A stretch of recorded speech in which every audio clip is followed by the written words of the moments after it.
உங்களை சுத்தமாக பிடிக்கவே பிடிக்காது, ஆனால் எப்பவுமே உங்களை சுற்றியே இருக்கணும் அப்படின்னு நினைக்கிற மனுஷங்களை தள்ளியே வைங்க.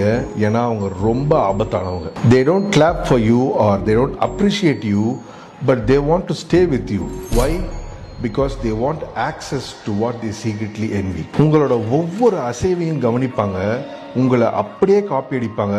அண்ட் நீங்கள் எப்படா தோப்பீங்க அப்படின்னு சொல்லிட்டு ஆர்வமாக காத்துக்கிட்டு இருப்பாங்க. உங்ககிட்ட அவங்க ஒரு சில கொஸ்டின்ஸ் கேட்கறது உங்ககிட்ட இருந்து எதுவும் கற்றுக்கணுன்றது கிடையாது, பட் உங்களோட அவங்கள கம்பேர் பண்ணுறதுக்காக. உங்கள் முகத்துக்கு முன்னாடி நல்ல சிரிச்சா மாதிரி பேசுவாங்க, ஆனால் உங்கள் பின்னாடி போயிட்டு உங்களை பற்றியே தப்பாக பேசுவாங்க. Real friends celebrate you from distance, but these fake people stay right next to you, but they won't help you at all. Cut them off, protect your circle, because the wrong people could cost you more than being alone.